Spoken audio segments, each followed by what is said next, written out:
Meus amigos e irmãos, nós realmente estamos vivendo um momento de grande aflição mundial. Estamos presenciando o que a gente pode chamar de a globalização do sofrimento, não é? O coronavírus está impondo medo, angústias, dores profundas em várias partes do mundo, para não dizer em todos os lugares do mundo. Primeiro na China, a Europa está, não é, lutando para combater a expansão do vírus. O que a Itália tem passado é algo indescritível em termos de sofrimento coletivo. Agora a Espanha também sem condições, sem estrutura de conter o avanço do vírus. E nos Estados Unidos, hoje, 28 de março de 2020, já se contam mais de 100 mil infectados. No nosso querido Brasil, as previsões dos cientistas, apesar das medidas responsáveis, sensíveis, corretas de isolamento social por parte de vários governadores, apesar disso, segundo as previsões que nós esperamos que não se cumpram, nós teremos os meses de abril e maio como meses de muito estresse, de muita angústia, porque atingiremos o pico de infectados e de pessoas que fatalmente não conseguirão resistir à doença. Então estamos todos nós aflitos, com o coração apertado, não é?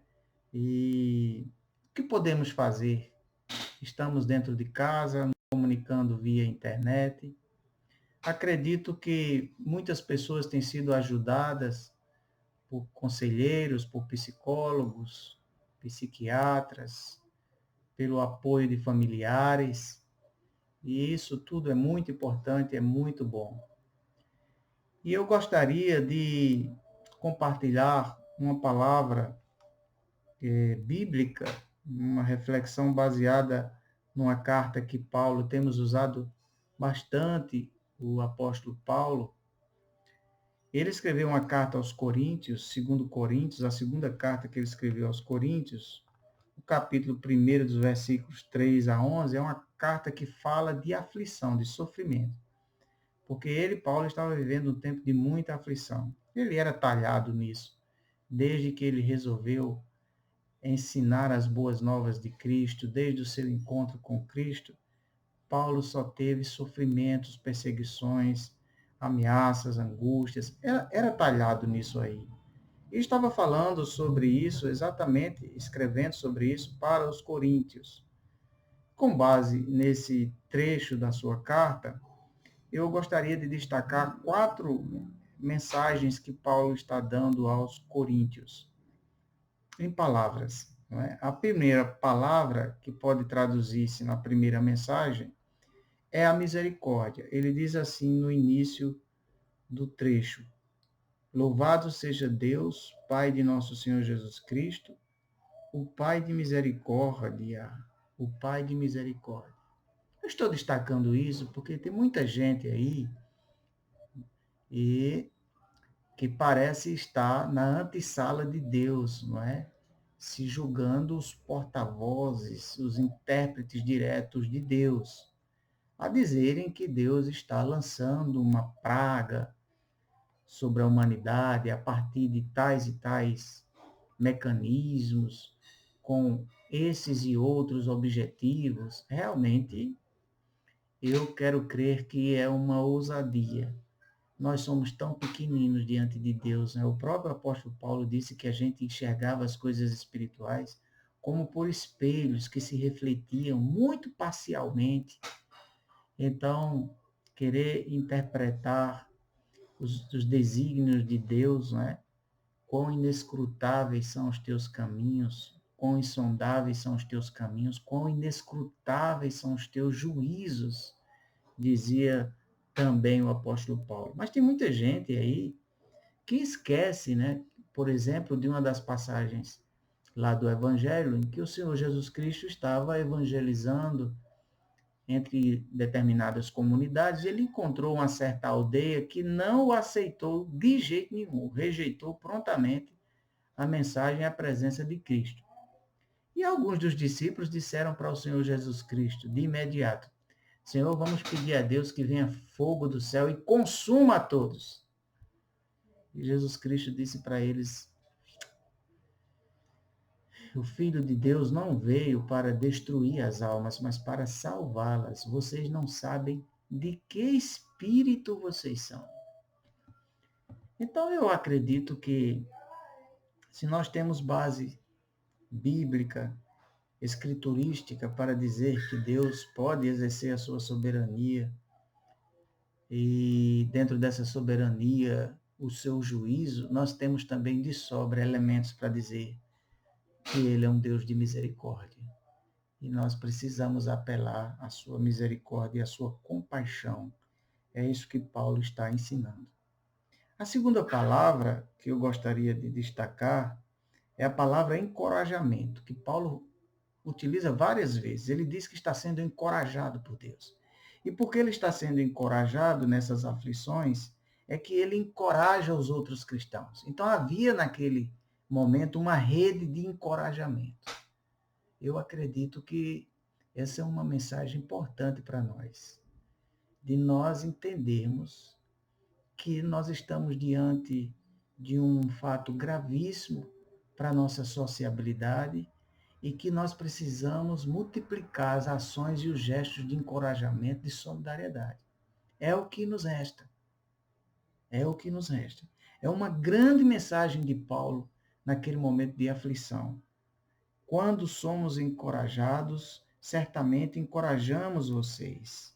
Então vocês poderão suportar pacientemente os mesmos sofrimentos que nós. Então, se nós não podemos mudar as circunstâncias agora, não temos ainda uma vacina, não temos medicamentos apropriados, nenhuma rede hospitalar no mundo está preparada para dar conta desse fenômeno do coronavírus. Se tudo está escuro, vamos nos encorajar, vamos exercitar a solidariedade. É uma mensagem preciosa. A terceira mensagem pode ser traduzida na palavra aprendizado, porque o próprio Paulo ele diz que passou por um sofrimento tão grande na Ásia, relatando aos coríntios, e ele diz assim, nós fomos esmagados e oprimidos além da nossa capacidade de suportar. Já pensou? Sofrimento e opressão além da capacidade do que se pode suportar. Talvez muitas pessoas estejam nessa situação, passando por pressões psicológicas, materiais, que estão além de sua capacidade.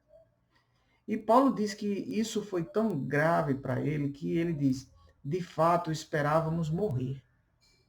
Ele esperava morrer. Tão grande era o sofrimento. E prossegue, mas como resultado, deixamos de confiar em nós mesmos e aprendemos a confiar somente em Deus que ressuscita os mortos. O aprendizado de Paulo foi que ele aprendeu a confiar em Deus, a entregar os pontos.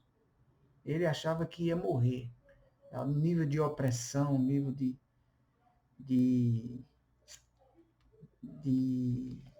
angústia que ele estava vivendo era tão grande, além da capacidade de suportar, que ele achou que ia morrer. Mas ele disse, eu aprendi a não confiar em mim. Quem sabe esse momento seja um momento também da gente refletir sobre a nossa autossuficiência, sobre o achar que ter isso, ter aquilo vai garantir nossa estabilidade, nosso bem-estar. E o orgulho, sempre que nós podemos refletir sobre isso e reduzir essa interferência da soberba, do orgulho, da autossuficiência, sempre que a gente faz isso, a gente se torna pessoas melhores. E Paulo aqui está dizendo, eu aprendi a confiar em Deus, somente em Deus e não em mim. Terceira mensagem. A quarta mensagem, que também está numa palavra que permeia o trecho que Paulo escreveu, o trecho da carta que ele escreveu aos Coríntios, é a palavra esperança. Claro, é preciso ter esperança. De tal maneira que Paulo disse, estejam firmes, Permaneçam firmes na fé, sejam corajosos, sejam fortes, façam tudo com amor. Então ele está querendo ressuscitar a esperança. Muito difícil olhando para o cenário, né? Quando a gente olha para o cenário é muito difícil, mas nós podemos pedir a Deus que Ele conserve ali uma porção de esperança que vá crescendo, para que a gente não sucumba a esse momento. Então eu quero juntar as minhas mãos aqui, as minhas mãos a todos, para a gente fazer uma prece, para a gente estar em vigilância, em oração, acendendo as chamas da esperança.